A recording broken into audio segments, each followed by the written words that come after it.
અને મોસ્ટલી મારું બેગ મારે જ્યારે શૂટ પર જવાનું એને 2 દિવસ પહેલા રેડી જ રાખું છું. ઓકે, તો તમારા ફેમિલીનો ઓલવેઝ સપોર્ટ હતો તમારા જોડે કે તમે એક્ટિંગ ફિલ્ડમાં આગળ વધો?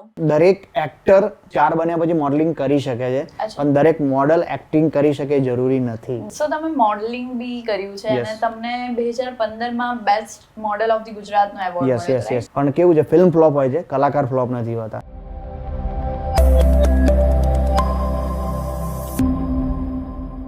તો કેમ છો ભાવિક? હાય. ઓકે, તો આપણે વિન્ટર્સની મોર્નિંગમાં મળી રહ્યા છે.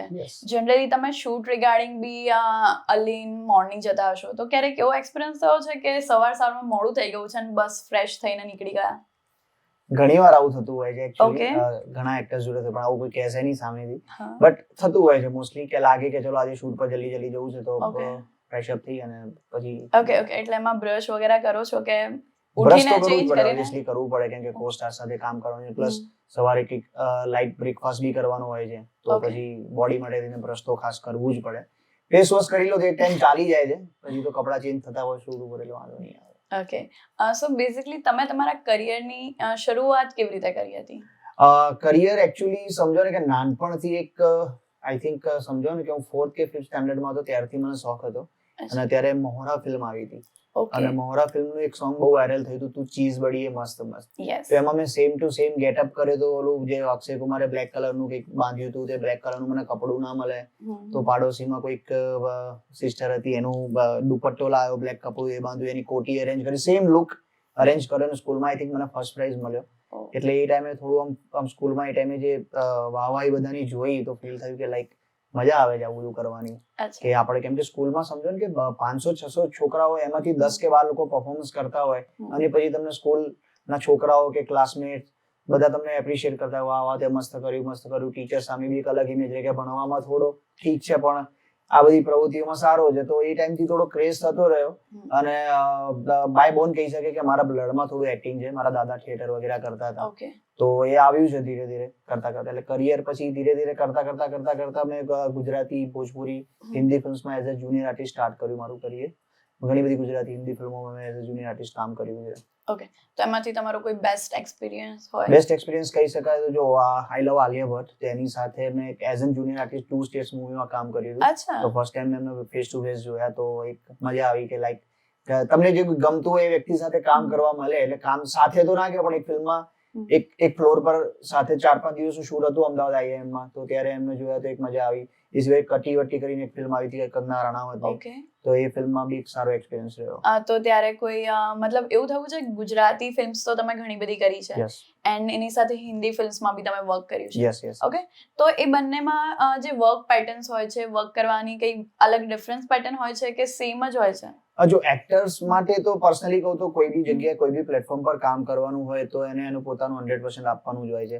એ થિયેટર હોય, મ્યુઝિક વિડીયો હોય કે પછી ફિલ્મ હોય, દરેક જગ્યાએ એક્ટર એનું પોતાનું કામ કરવાનું જ હોય છે. પણ આમાં કેવું છે કે દરેક જગ્યાનું કામ કરવાની સ્ટાઇલ અલગ છે. કે સમજો કે મેં હિન્દીમાં હમણાં રિસન્ટલી ગુલાબી કરીને ફિલ્મ કરી વિપુલ મહેતા સરની, હુમા કુરેશી સાથે, તો એનું આખું એક એક્સપિરિયન્સ અલગ હતું કેમ કે ત્યાં આગળ એક લેવલનું પ્રોફેશનલિઝમ કે બધી વસ્તુ આખી અલગ છે. એ બાબતમાં ગુજરાતીમાં કરીએ તો ગુજરાતીમાં કેવું કે બજેટ એ લેવલના નથી હોતા, તો ત્યાં આગળ જે હિન્દીમાં જે ટ્રીટમેન્ટ્સ મળે છે અહીંયા નથી મળતી, પણ મેકિંગ લાઈક એમાં મોસ્ટલી સિમિલર જ હોય છે, કઈ ફરક નથી પડતો. શૂટ પર તો આપણે એઝ એન એક્ટર કામ કરો એટલે બધું સરખું જ હોય છે. ઓકે, સો બેઝિકલી તમે કહું કે તમે 4thમાં હતા ત્યારથી જ તમે સ્ટાર્ટ કર્યું, એક નાનકડું સ્કૂલની અંદર પરફોર્મ કર્યું, એના પછી તમને બૂસ્ટ મળ્યો. તો તમારા ફેમિલીનો ઓલવેઝ સપોર્ટ હતો તમારા જોડે કે તમે એક્ટિંગ ફિલ્ડમાં આગળ વધો? યસ, આમાં કેવું છે કે સ્કૂલ ટાઈમમાં જ્યારે હતા ને ત્યારે એમ કે મારો છોકરો ચલો કોઈક તો એક્ટિવિટીમાં સારું કરે છે, ત્યારે ફૂલ સપોર્ટ હતો. પણ જ્યારે આ લાઈનને મેં પ્રોફેશનલી સિલેક્ટ કરી તો થોડું ફેમિલી તરફથી એવું હતું કે આ લાઈનમાં યાર તું જઈશ, કેમ કે હું છે ને કોલેજ પછી મેં તરત છે ને કે એન્જિનિયરિંગ કર્યું, કોમ્પ્યુટર હાર્ડવેર નેટવર્કિંગ કર્યું મેં કોલેજ પછી તરત. તો ત્યારે કરતા હું જોબ બી કરતો હતો અને શીખતો તો બી કરી. તો ફેમિલીને એવું હતું કે તું ફિલ્મ લાઈનમાં સાઈડમાં કરી રહ્યો છે ત્યાં સુધી બરોબર છે, પણ એને પ્રોફેશન ના બનાવતો, બીકોઝ ઘર ચાલવું બી જરૂરી છે. અને એ પર્પઝથી જોઈએ તો ફેમિલી થોડું અગેન્સ્ટ હતું, પણ હવે ધીરે ધીરે બધું એસ્ટાબ્લિશમેન્ટ થઈ ગયું છે એટલે ગમી રહ્યું છે ઓકે, તો મે બી તમારા સ્ટાર્ટિંગના ફેઝમાં કંઈક એવું રહ્યું હશે કે તમે એક્ટિંગ માટે જતા હશો, કાં તો કોઈક કામથી, નાના મોટા ફિલ્મ રિલેટેડ કામથી જતા હશો, તો તમે ઘરે કોઈ જુઠ્ઠું બોલીને જતા હોય, ઘરે તમે કયું અલગ હોય બટ હોય તમારું કંઈક શૂટ, એવા કોઈ ઇન્સિડન્ટ્સ થયા છે? યસ યસ યસ, મારા સ્ટાર્ટિંગ ફેઝમાં જ કહું કે જ્યારે મેં ગુજરાતી ભોજપુરી ફિલ્મો ના શૂટમાં હું જતો હતો, કેમ કે ત્યારે પેમેન્ટ આઈ થિંક 150-200 રૂપિયા 300 રૂપિયા જુનિયર તરીકે બેકગ્રાઉન્ડ ડાન્સર તરીકે આપતા હતા. આ વાત છે 2008 આસપાસની. તો ત્યારે આ બધી વસ્તુઓ ફેસ કરવી પડતી હતી. ઇવન રિતિક રોશન સાથે મેં અગ્નિપથ કરી હતી, જેનું દીવમાં શૂટ હતું. ત્યાં માંડવા જે ટાપુ જે બતાવ્યું હતું ફિલ્મમાં, એનું દીવમાં શૂટિંગ થયું હતું. તો હું ત્યાં આગળ ગયો હતો, પણ એમાં હતું કે ડેડ બોડી બનીને બધા જે બોમ્બ બ્લાસ્ટ થાય છે પડ્યા છે, એમાં ખાલી પડી રહેવાનો સીન હતો. તો એ ટાઈમ હું જયારે ગયો હતો ત્યારે મેં ઘરે નતું કીધું, હું એમ જ કીધું કે ફ્રેન્ડ સાથે ફરવા જઉં છું, દીવ જાઉં છું. Yes yes. ઓકે, અને ક્યારે એવું થયું છે કે તમે જુઠ્ઠું બોલીને કોઈક શૂટમાં ગયા હોય અને તમારા ઘરે ખબર જ ના હોય કે તમે આ વસ્તુમાં એક્ટ કર્યું છે, પણ એ વસ્તુ ઇનડાયરેક્ટલી તમારા ફેમિલી સુધી, તમારા કોઈ ફ્રેન્ડ કાં તો રિલેટિવે બતાવી હોય કે જો આ તમારો દીકરો છે આની અંદર? ના, એવું એકચ્યુઅલી નથી થયું. એનું રીઝન એવું છે કે મેં જે લીડમાં જે ગુજરાતી ફિલ્મોમાં રિસન્ટલી કરી, તો એ પછી ફેમિલીને ખબર પડી ગઈ હતી હું કરી હતો. પણ જ્યારે જે પાસ્ટમાં કરતો ને એવું કામ રિકોગ્નાઇઝ થતું નતું, બીકોઝ એમાં એઝ એન એક્ટર નતું કરવાનું. કેમ કે જુનિયર આર્ટિસ્ટ તરીકે ક્યાંક તમે ભીડમાં હો, ક્યારેક આવે, અને એ ટાઈમ પર સમજો ને કે 2011-12 ના ટાઈમ પર કેવું હતું, યુટ્યુબ બધું નવું આવ્યું હતું અને બધા ફેમિલીના બધા મેમ્બર્સ બી ફોન યુઝ નતા કરતા એ ટાઈમ પર. તો એટલું બધું એ ટાઈમ પર નતું. બરોબર. મે બી તમે એ વખતે પકડાઈ ગયા હોત તો? પકડાઈ ગયા તો કોઈ ફેમિલીમાં કોઈ એવો ઇશ્યુ નતો કે તે આવું કેમ કર્યું, આમ થશે તેમ થશે. ફેમિલીને ખબર જ હતી કે આ કરી રહ્યો છે, એટલે પછી કહી બી દેતો તો હું કે આવી રીતે ગયો તો હું ફિલ્મના રીતે શૂટમાં આવું હતું. પછી કે કઈ મળ્યું કે એમ જ ગઈ આવ્યો. એટલે એ લોકોને એવું હતું કે ચાલ તું પ્રોફેશનલ, તું કરી રહ્યો છે તારા શોખથી, બરાબર, પણ એમાં તને અર્નિંગ છે કે પછી તારો યુઝ થઈ રહ્યો છે? કેમ કે ઘણા બધા મેં પાસ્ટમાં જ્યારે મેં સમજો ને જુનિયર આર્ટિસ્ટ તરીકે ઘણા પ્રોજેક્ટ્સ કર્યા, તેના પેમેન્ટ હજી સુધી નથી આવ્યા. સો એ ઇશ્યુ છે. કેમ કે જે કોર્ડિનેટર્સ હોય છે, જે કાસ્ટિંગ કોર્ડિનેટર્સ કહે છે કે જુનિયર આર્ટિસ્ટ સપ્લાયર જે લોકો હોય છે, એ લોકો પેમેન્ટ્સમાં આવું કરતા હોય છે નવા લોકો જોડે. સો તમે એન્જિનિયરિંગ કર્યું છે, રાઈટ? સો તમે તમારી ફિલ્ડની જોબ લીધી હતી? મારી ફિલ્ડની જોબ કરીને એચપી સર્વિસ સેન્ટરમાં મેં 4 વર્ષ જોબ કરી અને ત્યાં બહુ સારું કામ કર્યું અને મને આઈ થિંક અમદાવાદના બેસ્ટ એન્જિનિયર તરીકે એવોર્ડ બી મળેલો છે. ઓકે. સો ક્લાયન્ટ્સ બી મારા સારા હતા અને એ ટાઈમે બી ઘણા બધા એક્ટર્સને ત્યાં આગળ પણ હું કોમ્પ્યુટર એમને રિપેર કરવા જતો હતો, લેપટોપ કોમ્પ્યુટર. તો આવી રીતે ઘણા લોકોના કોન્ટેક્ટમાં બી આવ્યો અને હાલ રિસન્ટલી એ લોકો મને મળે છે તો કે યાર તું એ ટાઈમે સ્ટ્રગલ કરતો હતો, બેગ લઈને અમારે ત્યાં લેપટોપ રિપેર કરવા આવતો હતો અને આજે અમારી સાથે તું બેસીને ફિલ્મો કરી રહ્યો છે કે અમારી સાથે બેઠો છો આ ઇન્ડસ્ટ્રીમાં. તો હવે તમારું અપકમિંગ વિઝન શું છે? અપકમિંગ જો અમારી ફિલ્મ આવી રહી છે ઇલુ ઇલુ કરીને ફેબ્રુઆરીમાં, અને એના સિવાય એક બોલિવૂડ ફિલ્મ ગુલાબી કરીને જે આવી રહી છે જીઓ સ્ટુડિયો માટે મેં કરી. બસ એની ડેટ અનાઉન્સ થશે જલ્દી. ઇલુ ઇલુ માટે મેં કંઈક એવું જાણ્યું હતું કે તમે એમાં ડ્યુઅલ રોલ કર્યા છે, લાઈક તમે પહેલા 2 kg વેટ ગેઇન કર્યું, પછી 2. અચ્છા, મેં એમાં 7 કે 8 કિલો વજન વધાર્યું હતું. એકચ્યુઅલી કેવું હતું કે ફિલ્મની અંદર છે ને, ફિલ્મ મેં જ લખી છે અને મારા પ્રોડક્શનમાં જ બની છે. એ ફિલ્મની અંદર કેવું છે કે મારા ફાધરનો જવાનીનું કેરેક્ટર પ્લે કરવાનું હતું. હવે કેવું હતું કે જે ફાધરનું કેરેક્ટર કર્યું છે નિશક ત્રિવેદી, બહુ સારા એક્ટર છે ગુજરાતી ફિલ્મ્સના, બરાબર. તો એમને મારા ફાધરનું કેરેક્ટર કર્યું. પછી અમે વિચાર્યું કે આમાં આપણે એમને યંગ બતાવવા જઈએ તો એની પાછળ પ્રોસ્થેટિક ને મેકઅપ ને વીએફએક્સ ને બધો એક્સ્ટ્રા ખર્ચા બહુ જ વધી જતા હતા કે એમને યંગ બતાવવા માટે, એ જનરેશનમાં લઈ જવા માટે થોડું મહેનત વધી જશે. તેન પછી મેં મારા ડિરેક્ટર્સે પછી વિચાર્યું કે એ કેરેક્ટર કેમ ના હું જ કરું, બરાબર. તો પછી એમનો લુક અલાઇક લુક ટેસ્ટ કર્યા, બરાબર. એમના જેવું મારું મૂછો રાખીને બધું આખું લુક બુક બનાવ્યો અને એમને પણ કીધું કે આવી રીતે કંઈક આપણે કરી રહ્યા છીએ. તો પછી સ્ક્રીન પર સારું લાગ્યું કે હા, એનું ટ્રાયલ શૂટ અમે કર્યું તો કે આપણે કરી શકીએ. એટલે ટોટલ 90s એરાનું એક શૂટ કરવા મળ્યું અને દેન પછી વેટ લોસ કર્યું. વેટ લોસ કરવામાં બહુ તકલીફ પડી, એટલે એના એ દરમિયાન મેં વચ્ચે એક ફિલ્મ કરી લીધી મૌનમ કરીને, જે ફિલ્મ હમણાં શિમારુની એપ પર આવી પણ ગઈ છે અને એના પર બહુ સારો રિસ્પોન્સ છે. એ માર્ચમાં રિલીઝ થઈ હતી થિયેટરમાં 15 માર્ચે. એટલે એ ફિલ્મ વચ્ચે કરી કાઢી. એના પછી ઇલુ ઇલુનું સેકન્ડ શેડ્યુલ કર્યું, જે મારું જે યંગ છોકરાનું કેરેક્ટર પ્લે કરવાનું હતું. ઓકે. સો તમે પહેલા તમારા જ ફાધરનો રોલ કર્યો અને પછી તમે ઇલુ ઇલુમાં સેકન્ડ.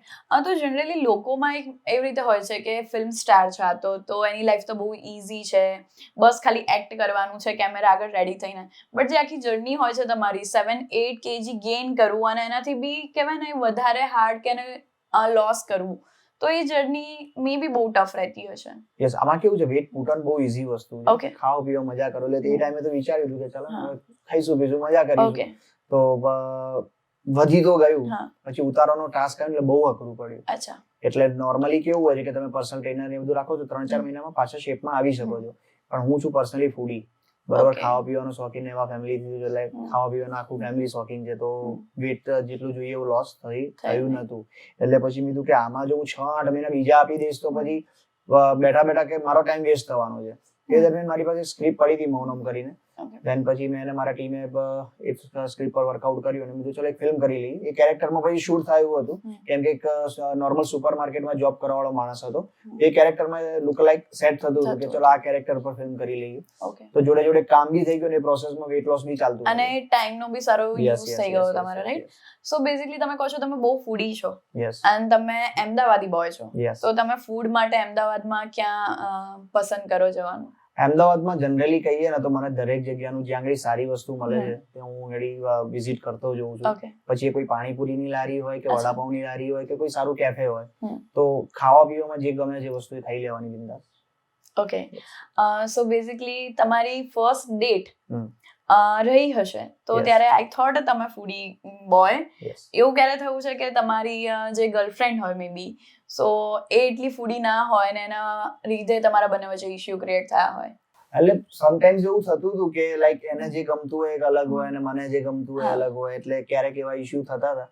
પણ આવા બધા ઇશ્યુ લીધે બ્રેકઅપ તો નથી થયું, હું કહી શકું. ઓકે.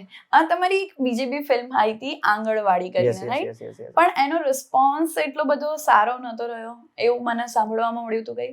હા, એકચ્યુઅલી ફિલ્મ હતી એક આખી ટોટલ એક લાઈક સમજી શકો ને કે રિયલ લાઈફ સ્ટોરી બેઝ કંઈક વાર્તા હતી. બરાબર. સ્ક્રિપ્ટ જ્યારે મેં સાંભળી હતી ત્યારે કંઈક આખી અલગ વાર્તા હતી. પછી એમાં સ્ક્રિપ્ટ પર ઘણા બધા ચેન્જીસ થયા અને એટ ધ એન્ડ જે કન્ટેન્ટ, જે વાર્તા જે ઓડિયન્સ સુધી પહોંચાડવાની હતી એ વસ્તુ પ્રોપર રીતે પ્રેઝન્ટ ના થઈ. બાકી સબ્જેક્ટ બહુ જ સારો હતો અને મને ગમતો સબ્જેક્ટ હતો અને મારા ફ્રેન્ડ્સે જ ફિલ્મ બનાવી હતી. તો એને મને કન્વિન્સ કર્યું કે તું કેરેક્ટર કરી શકે. એમાં એક ઇન્ફ્લુએન્સર નું કેરેક્ટર હતું. સો મેં કીધું કે આ ટાઈપના કેરેક્ટરો કદી મેં વિચાર્યા છે, લાગે એ લોકોનું જોતો હોય કે ઘણા બધા ઇન્ફ્લુએન્સર મિત્રો છે, તો એ મેં જોયા હતા. પણ મેં કીધું એમનું એક્ટ કરું, કેરેક્ટર કરું. પણ મેં ફિલ્મની અંદર ઇન્ફ્લુએન્સર નું નહીં પણ એક યુટ્યુબર તરીકેનું ક્રિએટ કર્યું મારું કેરેક્ટર, કે આપણે એવી રીતે હાઇલાઇટ કરીએ. તો મેં કીધું વધારે મજા આવશે. તો મને કામ કરવાની, રોલ કરવાની મજા આવી. ફિલ્મ્સ કેવું છે, ચાલે ના ચાલે સેકન્ડરી વસ્તુ છે, પણ કેવું છે ફિલ્મ ફ્લોપ હોય છે, કલાકાર ફ્લોપ નથી હોતા. એટલે મેં મારું 100% આપ્યું હતું ફિલ્મ માટે.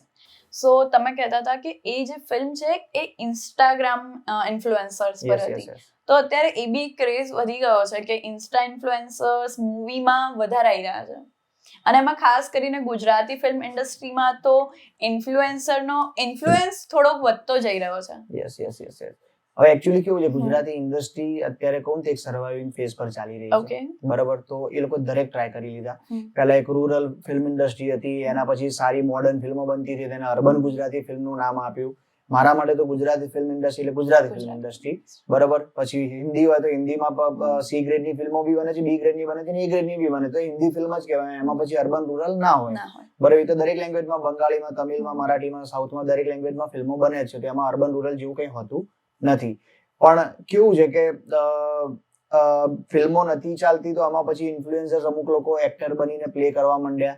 પણ કહેવાય છે ને કે એક તમે 6 ઇંચના ફોનમાં કે 7 ઇંચના મોબાઈલની સ્ક્રીન પર એન્ટરટેઇન કરો અને 70 mm ના પડદા પર એન્ટરટેનમેન્ટ કરો, એ બંને આખી વસ્તુ ટોટલી ડિફરન્ટ છે. બરાબર. તમે ઓલી 30 સેકન્ડ 40 સેકન્ડની રીલમાં તમે એન્જોય કરાવતા હો, એ ફિલ્મના પડદા ઉપર એન્જોયમેન્ટ લોકોને મળી શકે કે તમે એવું ક્રિએટ કરી શકો એન્ટરટેનમેન્ટ, એ જરૂરી નથી.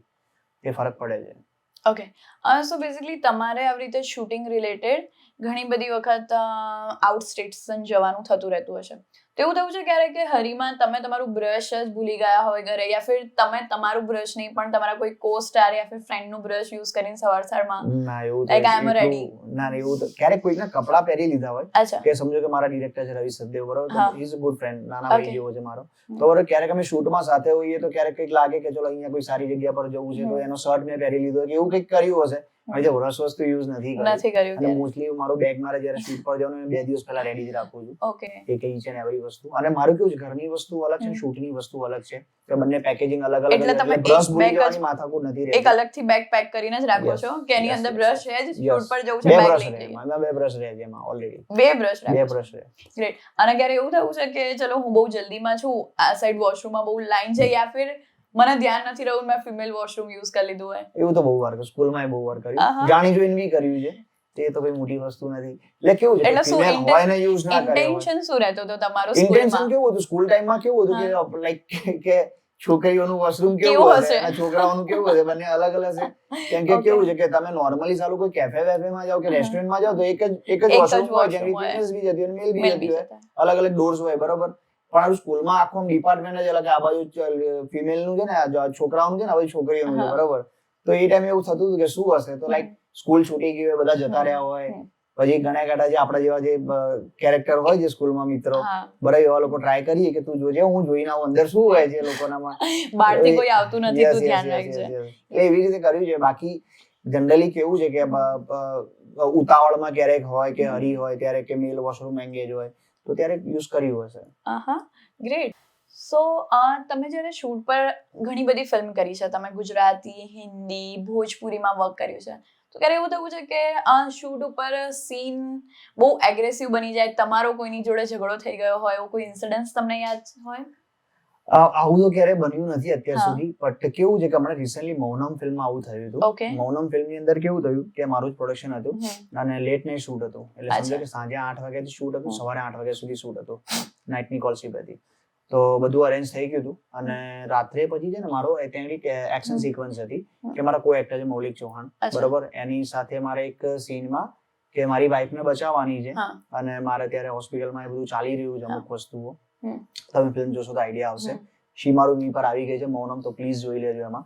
હા, તો એ દરમિયાન પછી શું થયું કે પ્રોડક્શન વાળાને મેં કીધું કે એક ફાયર એક્સટેન્શન સિલિન્ડર લેતો આવજે, તો એ ભાઈ તો એક 1.5 ફૂટની સાઈઝનું લઈને આવે. મેં કીધું ભાઈ છૂટું નથી મારવાનું અને પ્રોપર સીનમાં બતાવવાનું છે, તને કીધું નતું.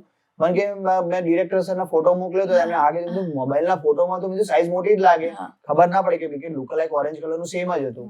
એટલે ત્યારે પછી વસ્તુ થઈ, એટલે પછી મેં મારા ડિરેક્ટર રવિ સાથે ડિસ્કસ કર્યું કે હવે શું કરીશું ભાઈ, જો આ રીતે આનું સીન કઈ આખું કંઈક અલગ ક્રિએટ કરવો પડશે. મને કે એક કામ કરી શકીએ કે આપણી ઓફિસમાં જે સ્ટેર્સ છે, જે બેઝમેન્ટમાં જવાના, ત્યાં આગળ 2 સિલિન્ડર લાગેલા છે. બીજું સરસ, તો હવે શું કરશું કે કોઈકને મોકલીને લેતા આવી. મેં ભાઈ ત્યાં સિક્યુરિટી વાળો હશે ને, રાત્રે 2 વાગે એને સમજાવો, એ પાછો કે બિલ્ડિંગના સેક્રેટરીનો ફોન કરીને પૂછવું પડશે ને, આમ તેમ બધું શું કરીશું. એટલે દેન પછી મેં કીધું ચાલ તું બેસ મારી સાથે. અમે બંને ત્યાંથી સ્કૂટર લઈને ગયા લોકેશન પરથી, નિયર બાય જ હતું, 1.5 કિલોમીટર ઓફિસથી. તો ત્યાં આગળ અમે ગયા ચૂપચાપ, ત્યાં આગળ સિક્યુરિટી વાળો સુવે છે, ત્યાંથી મેં અને રવિએ ત્યાંથી સિલિન્ડર નીકાળ્યું, લીધું અને શૂટ ઉપર પહોંચી ગયા. તો સવારે 5-6 વાગે શૂટ પતશે ત્યાં સુધી મેં કીધું આપણો યુઝ થઈ જશે, ઓલાને ખબર બી નહીં, મને સવાર કહી દીધું કે હું લઈ ગયો ઇમરજન્સીમાં આવું જરૂર પડી હતી. તો ત્યાંથી પછી શૂટ બસ ચાલુ કર્યું અને એનું વેઇટ જોયું તો 7 થી 8 કિલો.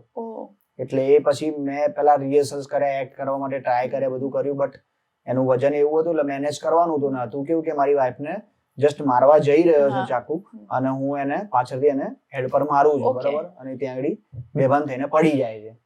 તો એ ટાઈમે થોડું વજનના થોડા એના લીધે થઈને પ્લસ થોડીક કોરિયોગ્રાફી થોડી એવી હતી કે થોડું એમાં મિસમેચ થયું અને મારા કો એક્ટર મૌલિકને થોડું પાછળ વાગી ગયું, એટલે બહુ સારું એવું વાગી ગયું.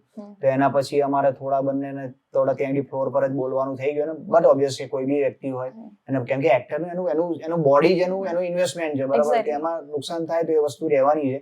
તો એ ટાઈમે થોડું એક બોલવાનું થઈ ગયું અને દેન પછી હું થોડી વાર જઈને બેસી ગયો. આ પછી ત્યાં Anchal, she is very good friend of mine, તો એને મને કીધું પ્લીઝ શાંત, કે પ્લીઝ કઈ બોલતા ના કરતા ના, એમનો ગુસ્સો બરોબર છે, તમે તમારી જગ્યાએ બોલ્યા છે તો ગુસ્સો છે બરોબર છે, પણ ફિલ્મ છે આપણી, ફિલ્મ પતાવવાની છે. અત્યારે તમે ઝઘડશો કે કંઈક વધારે આમાં કરશો તો સીન બી બગડશે, ફિલ્મ બી બગડશે અને યુ આર ધ પ્રોડ્યુસર.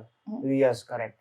ત્યારે કામ કર્યું, મસ્ત રીતે સીન પતાવ્યો. એન્ડ પછી ફિલ્મના પેકઅપ પછી અમે મસ્ત ફાફડા જલેબી નાસ્તો કર્યો સવારે અને થોડું એક માહોલ હળવો થઈ ગયો હતો ત્યારે, બટ થોડું એક મનમાં એ વસ્તુ હતી કે મને વાગ્યું, આ થયું. ત્યારે પછી અમે પછી બેઠા અને એના પર બહુ ગહન ચર્ચાઓ થઈ. ત્યારે પછી બંનેને થયું કે ના, આવું ઇન્ટેન્સલી કઈ વસ્તુ નથી અને એના માટે મેં એને 2-3 વાર સોરી બી કીધું. એને પણ મને કીધું કે ના ભાઈ હવે જે થઈ ગયું. બટ આ વસ્તુ કોઈ બી એક્ટરે ધ્યાન રાખવી જરૂરી છે. For sure. આ તો થયું કે બાય મિસ્ટેક, મતલબ સીન એવા ક્રિએટ થઈ ગયા હતા કે તમારાથી થઈ ગયું. ક્યારે એવું થયું છે કે કોઈ મારવાડો સીન આવે અને જે તમારા કો એક્ટર્સ હોય, લાઈક એ તમારા ગુડ ફ્રેન્ડ હોય અને તમે ઇન્ટેન્શનલી એને એક બે લાફા મારી દીધા હોય? મેં નથી મારે, પણ મને વાગી ગયું છે. લાઈક સમજો ને, હવે એ ઇન્ટેન્શનલી માર્યા હતા કે વાગી ગયા મજાક હતા. મજાકમાં જ રિયલ થઈ હા. ગયા હતા. ઓન ફ્લોર પર તો કેવું કો એક્ટર સાથે આવી મજાક મસ્તીમાં થતું હોય છે, હા. ક્યારેક મેં કોઈને માર્યો, કોઈકે મને માર્યું, એવું ચાલતું હોય છે. હમ. પણ ઇન સીન અમારે મૌનમ વખતે જ થયું હતું કે એક Okay. સુપરમાર્કેટના સીનમાં આંચલ એક પીનટ બટરનો એક ડબ્બો છે, હું તેમાં શોપકીપર બતાવ્યો છું ને, અચ્છા. એ સ્ટોર પર આવે છે અને એ મને રિટર્ન કરે છે. એ સીન તમારે જોવો પડશે ફિલ્મમાં. એ દરમિયાન એ મને ફિલ્મના ગુસ્સામાં મને એ પીનટ બટર આપવાનું હોય છે. તો એ ટાઈમ પર મને અહીંયા આંગળી પર જોરથી આવી ગયું હતું, પણ સીન ચાલુ હતું એટલે મને અહીંયા થોડો સ્ક્રેચ માર્ક્સ બી આવે તો અંદર હાડકા પર વાગ્યું હતું બી ખરી અચ્છા. અંદર. તો પેન થયું હતું, પણ હવે સીનના ઓલામાં થઈ ગયું હતું કેમ કે એ બી ઇન્ટેન્સલી નહોતું. ઓકે. એટલે એને મને મારી પણ સીન ચાલુ રાખવાનો હતો એટલે આઈથી તો બરોબર, પણ ઓલું શૂટના એક્સપ્રેશન ને રિએક્શન્સમાં બધું તમે મતલબ એ હાઈડ થયું ક્યાંક ને ક્યાંક, જે તમારો પેન હતો એ હાઈડ થઈ ગયો. કોઈક તમારો કોઈ બેસ્ટ ઇન્સિડન્સ હોય છે તમને યાદ રહી ગયો હોય તમારા કરિયરમાં? એવા તો દરેક ફિલ્મોમાં કંઈક ને કંઈક ક્રિએટ થતા જ હોય છે કે રિસન્ટલી કરેલી સમજો કે ઈલુમાં છે કે મૌનમમાં છે કે પછી આંગણવાડીમાં છે, ઇવન ઓકે. ત્યાં આગળ ઘણા બધા ઇન્સિડન્ટ્સ થતા જ હોય છે કે જે યાદગાર રહેતા હોય છે. બટ મોસ્ટલી કહી શકાય ને તો લાઈક રિયલ ઇન્સિડન્ટ એવો છે કે ફિલ્મની અંદર મૌનમની અંદર મારી વાઈફ પ્રેગ્નન્ટ છે ઓકે. અને હું એ સીન પ્લે કરી રહ્યો છું અને એનો વિડીયો કોલ આવે છે કે વાવ કે તું પ્રેગ્નન્ટ છે, કે મને ખુશી થઈ, મારી લાઈફમાં આ થયું. અને ધેટ ટાઈમ પર રિયલમાં મારી વાઈફ પ્રેગ્નન્ટ હતી અને એ મને ખબર પડી. તો એક ઇન્સિડન્ટ એમ થઈ ગયું કે લાઈક ભગવાને એમાં શું તથાસ્તુ કીધું કે શું થયું, તો એના શૂટના લાસ્ટ ડે પર મને ખબર પડી કે યાર મારી વાઈફ રિયલીમાં પ્રેગ્નન્ટ છે. અને હું જ્યારે જે પ્લે કરી રહ્યો હતો ને, આઈ થિંક એ દરમિયાન જ પ્રેગ્નન્સી હતી. બટ ત્યારે કેવું હતું કે મારી વાઈફ કોસ્ટ્યુમ સ્ટાઇલિશ છે, બરાબર, તો ફિલ્મમાં શૂટ પર કામ કરતી એટલે મને એમ કે થાકના લીધે એને થોડું ચક્કર કે એવું બધું આવતું હશે ને થતું હશે. બટ લાસ્ટ ડે ના શૂટ પર બધાને ધીરે ધીરે આઈડિયા આવવા માંડ્યો કે સમથિંગ કંઈક થઈ રહ્યું છે, હેપનિંગ. યસ. તો પછી ફાઇનલી પછી શૂટના એન્ડના દિવસે ખબર પડી કે યસ. સો બેઝિકલી જે વસ્તુ મૂવીમાં થઈ એ વસ્તુ રિયલ લાઈફમાં તમારી હા, તો એક યાદગાર મોમેન્ટ છે કે લાઈક એ વસ્તુ હું જીવ્યો હતો અને એ ટાઈમે રિયલમાં રડ્યો હતો. અને એકચ્યુઅલી સીનની અંદર હું મારી કોઈ એક્ટ્રેસ નતો, પણ મારી વાઈફને જોઈ રહ્યો હતો વિડીયોમાં. તો એ મને એક્સપ્રેસ કરવાની બી એક મજા આવી હતી. સો તમે મોડલિંગ બી કર્યું છે અને તમને 2015 માં બેસ્ટ મોડલ ઓફ ધી ગુજરાતનો એવોર્ડ મળ્યો, રાઈટ? તો એ મોડલિંગ નું આખું જે હતું એ કેવી રીતેનું હતું? આઈ થિંક મારા માટે એ મોડલિંગ નો જે મેં જે કર્યું હતું મિસ્ટર મિસ ગુજરાત 2015, એ મારા માટે લાઈફ ચેન્જિંગ કહી શકાય. બીકોઝ એ શો કર્યો એમાં મને મિસ્ટર ગુજરાત બેસ્ટ પર્સનાલિટીનો એવોર્ડ મળ્યો. મને થર્ડ રનર હતો એ શોમાં હું. ધેન પછી એ શોના ડિરેક્ટરે મને ફિલ્મ ઓફર કરી. મારી જે ફર્સ્ટ ફિલ્મ હતી લવ લગન ને લોચા, એમાં હું સેકન્ડ લીડ હતો. તો ત્યારથી મારી કહી શકાય કે લીડ એક્ટર તરીકે કે કેરેક્ટર એક્ટર તરીકે, સપોર્ટિંગ એક્ટર તરીકે જર્ની સ્ટાર્ટ થઈ કે જે હું નાના રોલ્સ કરી રહ્યો હતો, પછી ધ્યાન થિયેટરમાં કરી રહ્યો હતો. એના કરતા એક એસ્ટાબ્લિશમેન્ટ મને ફિલ્મથી મળ્યું, કે રિકોગ્નાઇઝેશન મળ્યું ઇન્ડસ્ટ્રીમાં. સો બેઝિકલી ક્યાંક ને ક્યાંક જે એક્ટર્સ હોય છે એ લોકોનું પ્રોપર જે કરિયર હોય છે મોડલિંગ થી સ્ટાર્ટ થતું હોય છે. ના, એવું નથી.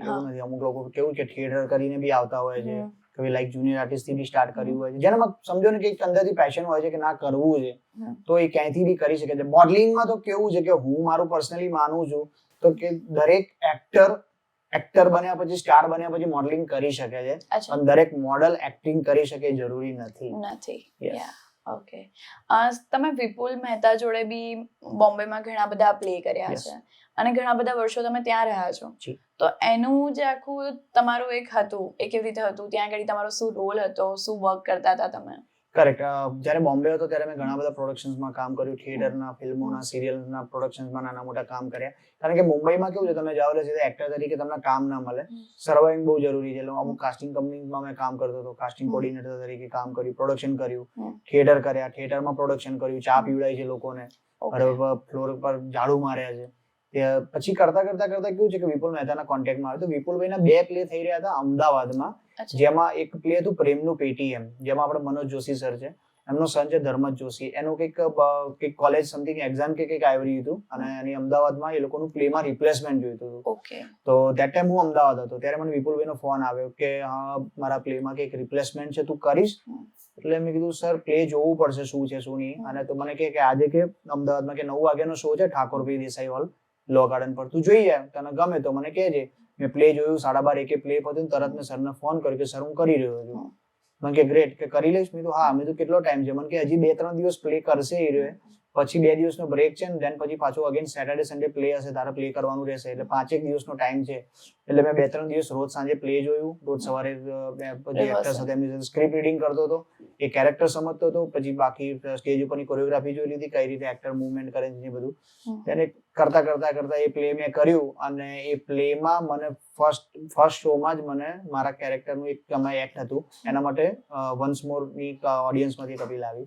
તો મને એ વધારે ગમ્યું કે આપણું પહેલી જ વાર આ રીતે કામ એપ્રિશિએટ થયું, ને ત્યાંથી કોઈકે વિડીયો કોલ કરીને ત્યાંના પ્રોડક્શન વાળાએ તે મુંબઈ બી મોકલ્યું. સંજય ગોરડિયા પ્રોડક્શન હતું, એટલે બહુ મોટું પ્રોડક્શન કહેવાય મુંબઈના નાટકોનું.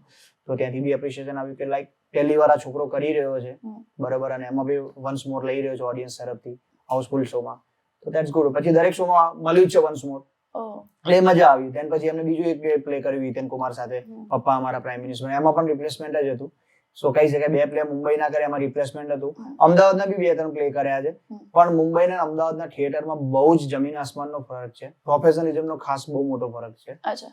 એન્ડ જનરલી પ્લે એન્ડ મૂવીઝમાં બી મે બી બહુ મોટો ફરક હશે, કેમ કે મૂવીમાં તમે રીટેક લઈ શકો, એક વાર શૂટ થયા પછી તમે જોઈ શકો કે એ બરાબર આવ્યું છે કે નહીં. અગર આપણે કોઈ ડાયલોગ ભૂલી ગયા છે, મારા દાદા, મને જ્યારે યાદ છે ને, તો મારા દાદા એવું કહેતા હતા જ્યારે અમે મૂવી જોવા જતા હતા, એવું કહેતા હતા કે આ બધા જે એક્ટર્સ છે ને એ રિયલ એક્ટર નથી.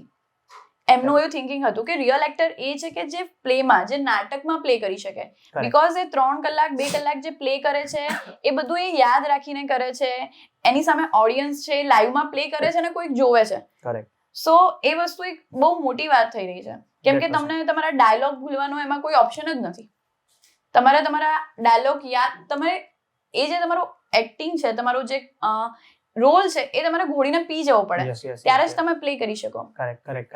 એમાં કેવું છે કે થિયેટરની જર્ની હોય છે ને, જે એમાં કેવું છે કે તમારા એક રિહર્સલ સ્ક્રિપ્ટ રીડિંગ થી આખી સ્ટાર્ટ થતી હોય છે, એટલે તમારા 15-20 દિવસ એ વસ્તુનું જ કેરેક્ટરમાં તમારે ઇન્વોલ્વમેન્ટ કરવું પડે છે, કેમ કે ડેલી રિહર્સલ થતું, એટલે કેરેક્ટર તમે રોજ જીવતા હોવ છો, એટલે તમે ઘડાઈ જ જાઓ છો.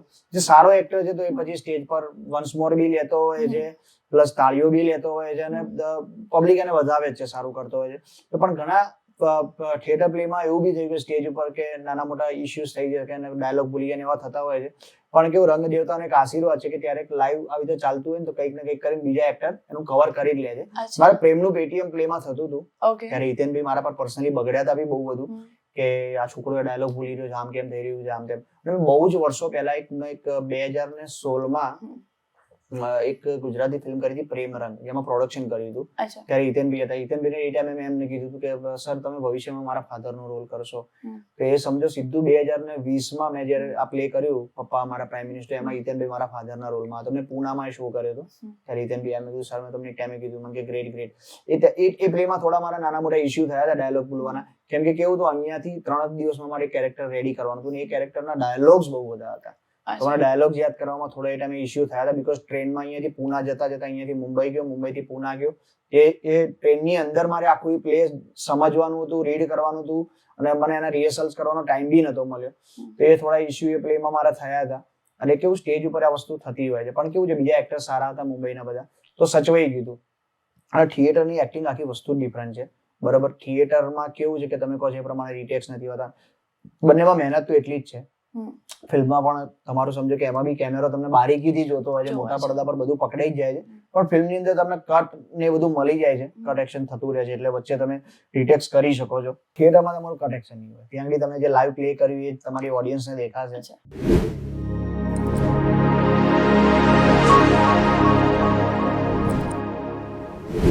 Rapid fire with Bhavik Bhojak in હેરી presented by Hurricane. So Bhavik, ક્યારે તમે ઇનલીગલ મની કમાવ્યા હોય? નો. રેડ સિગ્નલ ક્રોસ કરી દીધું હોય, રેડ હોય સિગ્નલ તો? યસ, પણ ક્યારે કોઈ હોય નહીં, રાત્રે લેટ ક્યારે કોઈ રેડ સિગ્નલ તો. એક્સિડન્ટમાં કોઈને ઉડાડી દીધા હોય? મારો થયો છે એક્સિડન્ટ, બહુ ખરાબ, મરતા બચ્યો છે. ઓકે. કોઈને ઇન્ટેન્શનલી રસ્તો ખોટો બતાવ્યો હોય? ના, એવું ક્યારે નહીં. ગિફ્ટમાં આવેલી ગિફ્ટ જ કોઈકને રિટર્ન કરી દીધી હોય? બહુ વાર. ઓકે. ગર્લફ્રેન્ડનું ઇન્સ્ટા સ્ટોક કર્યું હોય, એક્સ ગર્લફ્રેન્ડનું? ક્યારેક. ઓકે. ફેક આઈડી બનાવીને છોકરીઓને મેસેજ કર્યા હોય? છોકરાઓને કર્યા છે, છોકરીઓને નહીં કર્યા. ઓકે. એક્ટર્સને જ કર્યા હતા અમુક લોકોને, મજા આવી હતી. ફર્સ્ટ ડેટ પર કિસ કરી હોય? ના. બેબીઝના ડાયપર ચેન્જ કર્યા હોય? બહુ કર્યા. ઓકે. હજી બી કરું છું. કોઈના કપડાં પહેરી લીધા હોય, હા એવું તો બનતું છે. અંડરવેર કોઈની ભૂલથી પહેરી ના, લીધી હોય? ક્યારેય નહીં. ઓકે. તમારી એજ? એજ મારી 34. જીએફ ના ઘરે પાછળના દરવાજાથી એન્ટ્રી કરી હોય? સ્ટોર રૂમમાં પુરાયેલું છે એકવાર. ક્યારે બમ્બલ કાં તો ટિન્ડર ડેટ પર ગયા હો? ક્યારેય નહીં. ઓકે. તમારું બિગેસ્ટ પે શું હતું? બિગેસ્ટ પે મતલબ તમને સૌથી સારું પે ક્યારે મળ્યું હતું લાઈફમાં, એ તમે તમારી રીતે કહી શકો ને. બિગેસ્ટ તો કહું નથી, મને જે જોઈતું હતું એ એક્સપેક્ટેડ નથી એવું મળ્યું, હજી સુધી છોડો. નથી Okay. મળ્યું એટલે હું નહીં કહી શકું. વેજીટેરિયન ઓર નોન વેજીટેરિયન? 100% વેજીટેરિયન, શુદ્ધ શાકાહારી. ઓકે. એન્ડ ગલતીથી ક્યારે નોનવેજ ખાઈ લીધું હોય? યસ. સો ભાવિક, તમને મળીને બહુ જ મજા આવી ગઈ. Same here. યસ, આ કન્વર્ઝેશન બહુ અમેઝિંગ હતી મારા માટે and thank you so much તમે મહેફિલ વિથ મૌલીમાં આવ્યા. Thank you so much Mauli. Thank you તમારા સો બહુ મચ. જ સુંદર પ્રશ્નો સાંભળીને મજા આવી, કેમ કે આટલા પ્રશ્નો મને આઈ થિંક મારો પહેલો પોડકાસ્ટ છે મારી લાઈફનો, અચ્છા. જ્યાં સુધી મેં ક્યારેય હું પોડકાસ્ટમાં ગયો નથી, ઓકે. અને એમાં ઘણા બધા પ્રશ્નો જે મને અત્યારે ફરીથી રિમાઇન્ડ થયા લાઈફમાં કે હું આવી એવી જર્ની જીવેલો છું, જે તમારા સવાલોથી તો મજા આવી. અને Thank you હોપ so સો મારી ઓડિયન્સને બી ગમે એ વસ્તુ. યસ યસ પ્લીઝ ગાઈસ, જરૂરથી જોજો Mehfil with Mauli. See you.